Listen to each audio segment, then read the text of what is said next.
Hi Aquarius, welcome to your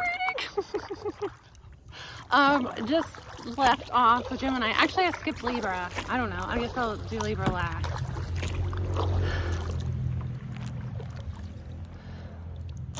Some of you, it's like when I said Libra, I felt like a constriction right here. And like my heart. Some of you might be dealing with a Libra and somebody with Libra placements that is making you feel constricted, or you're fearing that they're going to make you feel constricted. You feel like it's hard to breathe a little bit, or they might be feeling that way. Oh my gosh, the song, the Chris Brown and who's the other person that tell me how I'm supposed to breathe with no air. I want to say Leona Lewis, but I don't think that it is. I think there's another song I'm thinking about. I don't remember. I don't think it's her. It's somebody else. I can see her face. I just can't think of her name. I don't know. That song. It might have been like a toxic relationship if Chris Brown's coming up. Okay, I had to get out of there. If you guys watched the end of the Gemini reading, I knew it was going to happen because the Gemini reading I did last year is longer than last year. It was like a year and a half ago. The water spirits were going to get them. So I knew that if I did water spirit reading doing Gemini, something was going to happen. And that's why it like took me a couple days to do this. I had to kind of like work up the courage. Oh, they almost got me. They weren't going to kill me. They were just spooking me. On purpose. I wonder if you can hear it because they were like making like clapping sounds like around me. I wonder if you can hear it. When I did the like earth sign readings, you can hear like the animals around. Like at one point a bee comes and like circled my phone and flew away. So I don't even think that you could see the bee, but you could like hear it if you listen with speakers. It was cool. That's the cool thing about working with fairies, but they're trying to get me. I might try to go further up. Okay, so for Gemini, I just channeled. Besides like dealing with the Libra, and it doesn't have to be a Libra sun, like you might be like, they have a 7th house placement. It might be a Libra, like straight up Libra, but I get that for a lot of you, it's hidden in their chart, but they have strong Libra energy. They have a strong Venusian energy, but it's air-based, so it's like, Venus, but she's detached.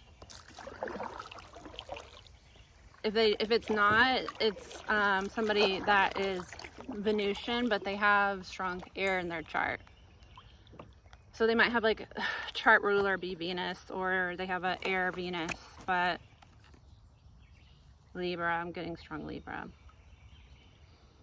Yeah, it's been a challenge. Like, you've wanted something to grow, and I get that you're getting there. It's like your efforts are going to be fruitful. I get that you're coming out of like a really dark and kind of scary time in your life. This also feels like something was significant winter into spring. Like spring came early, or there's somebody around you that you feel like brightens things up. Like you might have like some sort of like depressive episodes, and you feel like this person always kind of cheers you up, or they just like, you feel like if it's not that, it's that this person has been through a lot, or they kind of like have been in a dark situation and they're going to be flourishing now. So that can be you, how you're being viewed, or how you're viewing this person. But it's almost like this isn't fair. If it's you, Aquarius, or you feel like this is not fair, there's an energy of that. Like you're going to be flourishing, but there are people around you that are not going to be flourishing, and they're going to be jealous. It might have to do with like Saturn retrograde. They're also saying Saturn return, so somebody might be in their late 20s, or what would it be? Mid 50s, mid to late 50s.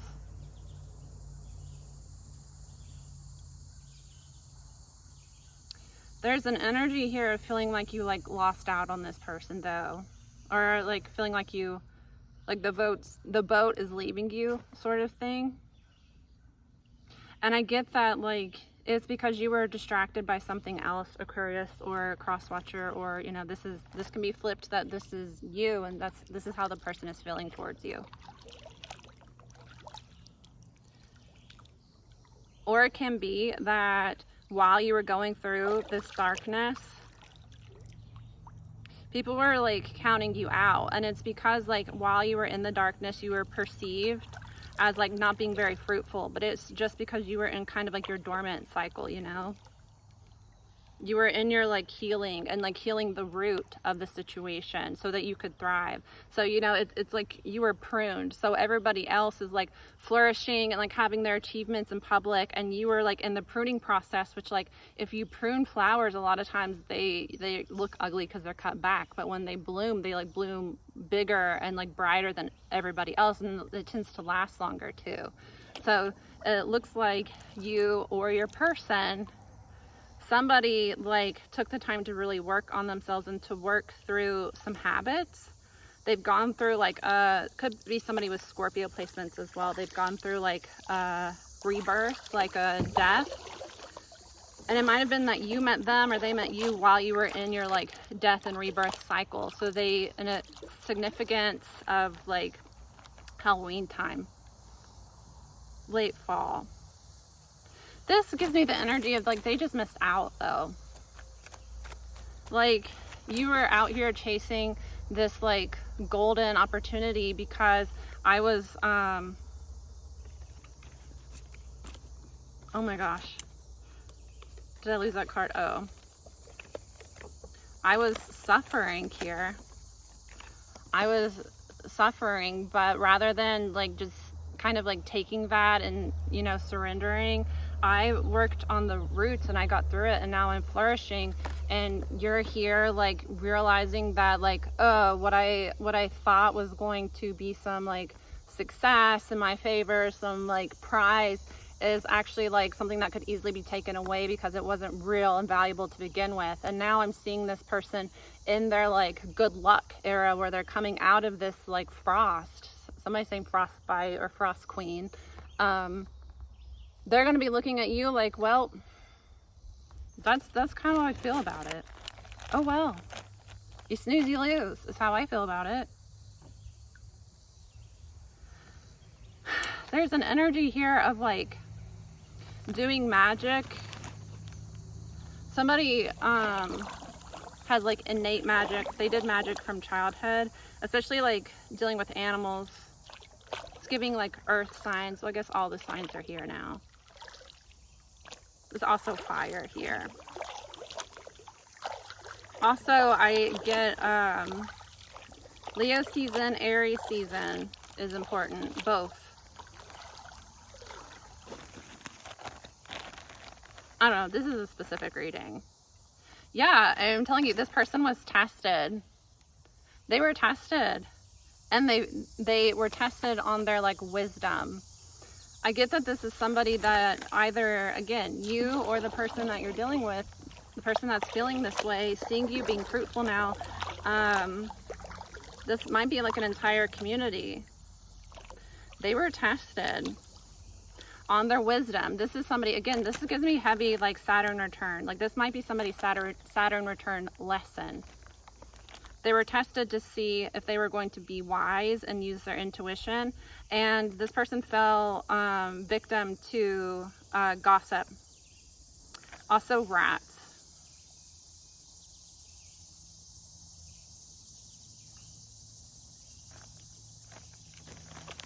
There's somebody around them that, for some of you, they had gossip on this person. So they like chose the person because it gives me a very narcissistic relationship where one party had dirt on the other.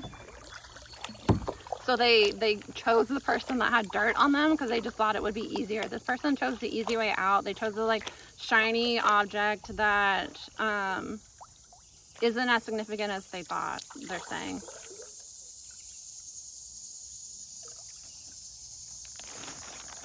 You weren't as significant as you thought for some of you. Look, there's a fear of growing up here. But the thing is that you have to go through this cocoon so that you can become like a master of your own destiny, is what they're saying. You have to grow up a little bit for some of you. This is very air sign, but it's more so, it gives me more so Gemini. Gemini could be involved in the situation. I'm going to be spinning a lot, guys. I'm sorry. I just don't want to go back down. I don't know if you could hear it. I'm not scared anymore, but they are going to mess with me if I go down there. There are spirits down there. There are some tree spirits down there that are messing with me. See? Your childhood was mirrored back to you in some way. And this person or them, they were being childish. They were tested on their maturity. They were tested by Saturn in some way. Saturn is ruler of Aquarius. It's not the main ruler anymore, but it's the old ruler. So, Saturn is still significant.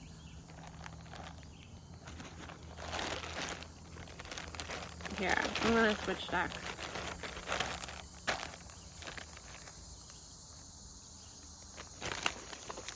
Yeah, this person didn't follow their dreams, and it was because they weren't loving themselves. They were worried that it was like too good to be true situation.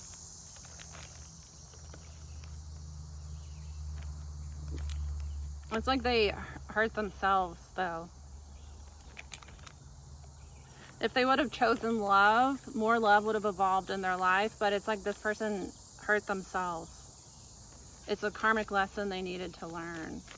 For some of you, it's this person is very like, I'm sweating so bad. This person is too concerned with the physical. So they might have, like if this is a romantic relationship, they either chose somebody that was more physically available to them, you know, it's a sin of the flesh, or this is like they chose somebody that was more like conventionally attractive or that they thought would impress.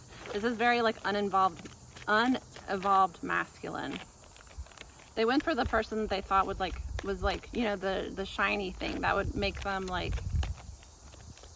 That's the problem with dating now, though, is that not a lot of people in the like dating sphere are healed or secure within themselves.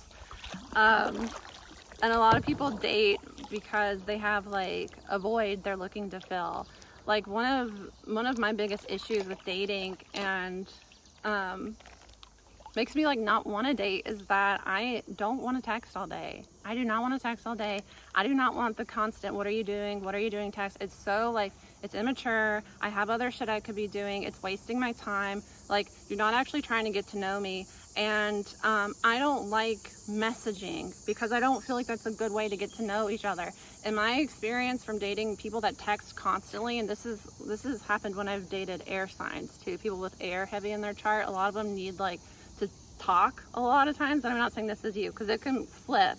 That's the thing is it's significant. Communication is going to be significant, especially to Geminis.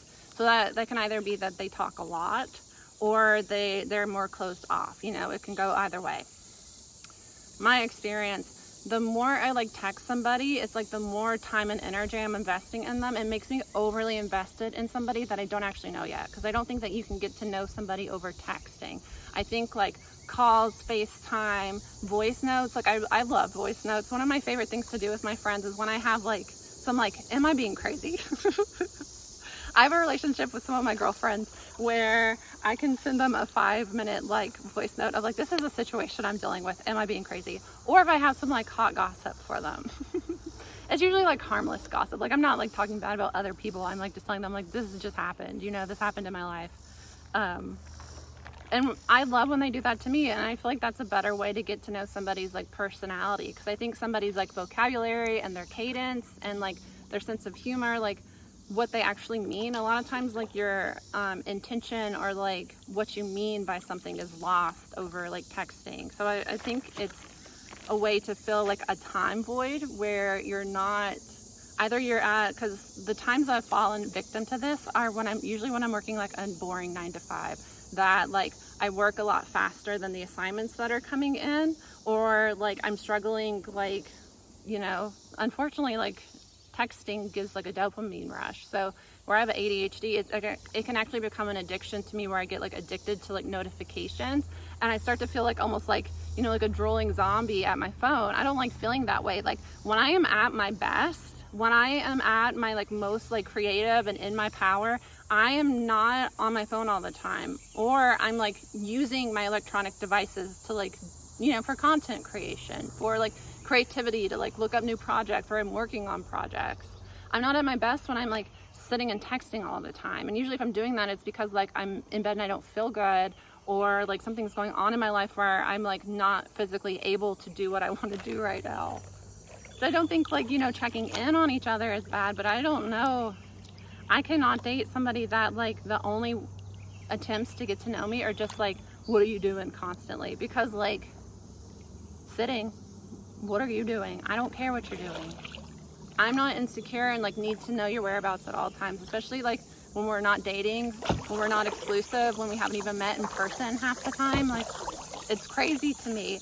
And I feel like that's why people act a lot of times like on dating apps, like men are like this. I have noticed men are very quick to like cut people off, because in their mind they just have endless options. You know, I feel like women get more invested initially, and then it'll start to wear off when you realize that like your perception of this person isn't very strong, wasn't correct, was more so like falling in love with the idea of the person or the potential in the person rather than the reality. I feel like a lot of men, and I don't mean to be a men hater, because I love men. I am pansexual and I have a preference for men 9 times out of 10. I feel like I fall harder for women, but I feel like that's like a bisexual, pansexual thing. I also like find trans people very attractive too. But I find that I get along best with men most of the time. Maybe that's a perception that I have, or a conditioning that I have, but that's just the pattern. And when I went to therapy, this is something that I feel like this is valuable information. If you're not into it, it's a channel. You know, if the message is for you, it's for you. When I went to therapy, one of my like first sessions, I actually think my first session with my therapist, you know, it's a like, why are you here? What are your goals for therapy sort of conversation. And I was telling her, I was like, I've tried dating and I just really don't enjoy it. And I almost feel like I'm avoidant. I have an avoidant attachment, and I'm like worried because, you know, I do want a romantic relationship, and I do like the idea of having like a nuclear family one day, having a partnership that I can like have a family with. But like, I have a really hard time connecting with people, and a lot of times I just feel like it's more trouble and more like draining for me than it's worth. Like, I feel like a lot of times when I'm trying to date somebody, it's like they're a fucking energy vampire and they suck the life out of me, and I like get off track with my goals, and then they end up just making me feel shitty. And then it's like, well, now I have to like not only get back on track and like get over this dopamine addiction of like seeing notifications on my phone every 5 minutes, but now I have to like deal with the like, they got me again. You know. Got me. My ADHD fails me once again. So yeah, I was telling my therapist, I was like, that makes me avoidant, right? And she was like, no. She told me, she was like, you have a very secure attachment. You just, and her words were like, you just have poor boundaries, and you let people into your life that are like shitty people. But like, that was just her like assessment off of me venting, because I don't even think it's like that. I think I have pretty high standards. I think I don't have unrealistic standards, and I think I'm a very forgiving person, and I see the humanity in others, and I recognize my own faults, and I'm very quick to admit it if the like timing and like situation is right to have that discussion. I feel like I'm pretty forthcoming on some things. But I do like to have a private life, and I do like to keep certain things private, especially when I know that those things will be misunderstood by the person in question, you know? But anyways, I don't think it was like low standards. I think it's just like dating culture. It's just like, if I want to date at all, I have to kind of accept that this person more than likely isn't going to have a secure attachment, because most people with secure attachments are already in relationships, in healthy relationships, you know? So a lot of people that are still single, either there's like a significant event in their life that is creating this, like a divorce or like a major breakup or like abuse or something that they need to heal, or this person just has like a lot of like issues and they don't know how to be like a good partner. Do you know what I mean? So it's become a sort of thing that like I've had to come to terms with it. I had to talk to some of my friends about that. Because one of my friends was talking about, like, she's at a point that like she really wants children, but you know, as a woman, you have a clock on that, and you can't like meet somebody and be like, all right, we've known each other for 3 months, like time for a kid, you know? Like you got to give stuff time. So I was telling her, I was like, honestly, it's a detachment thing. I just had to come to terms with the fact that there's a possibility that I'm just not meant to be partnered this life, and I'm just not going to have the opportunity to like be partnered and like give birth. But that doesn't mean like I'm already a mother. I've been a mother since my pit bull came into my life, and she is a very high maintenance dog. She is very much a baby, and she will not let you forget it. So it's not like I don't have the opportunity to be a mother. I could, you know, still do my goals as a single person, or having like even like platonic relationships with my community that help me out, because I am very much I think it's because I grew up in like central Appalachia. I'm very much a like it takes a village type of person, and I like having a community to like support. I don't like to feel isolated in my like living situation, my social situation. I like to go through periods of isolation to kind of like self-reflect and work on myself, and especially when I'm like working on something important, I get distracted easily, so I need to focus. I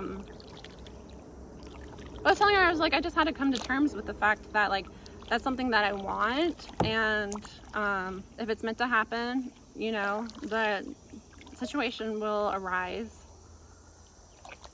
But I don't want to be a single parent, and I don't want to have a child with somebody that makes me unhappy or drains me in some serious way. Like I want to be able to like be in my highest vibration with a partner, and if that's not meant to happen for me this lifetime, that's just not going to happen for me. And you know, there are other ways, and it's one of those things that like when you're manifesting, you try to like manifest like when you're manifesting like special person, your person, like you have to recognize that if you don't know this person well, if you don't have a like know them over time in different situations, not a like, oh, we have this really intense relationship, they're my twin flame, I've known them for 3 months, I'm going to manifest marriage with this person and nothing else. Like a lot of abusive relationships are very hot and heavy in the first 3 months.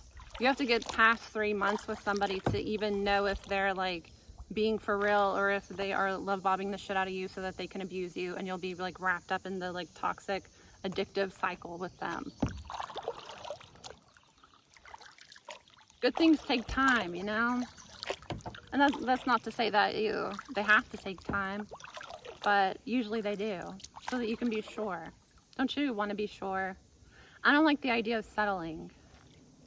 I don't want to settle in life. I am okay with maybe things not being as great or as big as I thought it would be, because as I've gotten older, I've realized that like I really value peace in my life, you know? So I don't need a gigantic circle of friends like I thought that I wanted at one point. I really like having a small circle of people that like are like family to me. So I'm okay with like maybe my community isn't like huge, or maybe the relationships in my community aren't what I thought that they were going to be, but they're better because they're authentic and not like imaginary.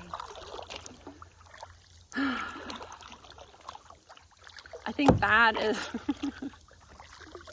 I think that is also a problem with dating, you know? everybody's in a rush to be coupled, that a lot of times they fall for the glitz and glamour, or what they thought they wanted based on other people's opinions, what they thought aligned with the lifestyle they wanted. And then you get into that lifestyle and you're like, this isn't it, but now I'm like committed to this. And like, you know, some people do that and they're married with children and they realize that like, wait, this isn't what I wanted. And I kind of always knew it wasn't what I wanted, but I hoped that I could force it or manipulate it into being what I wanted. And turns out that is exhausting and not very fruitful. Anyways, somebody took the time to like cut back on their flowers. Somebody took the time to like disconnect and work out the like root of the issue so that they could heal and grow and thrive from like a much healthier and significant point.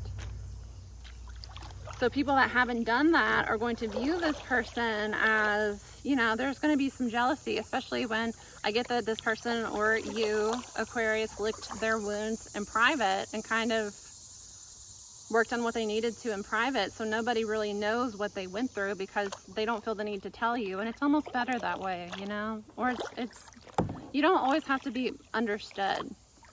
Sometimes the magic is in the illusion. You know what I mean? All right. Bye now.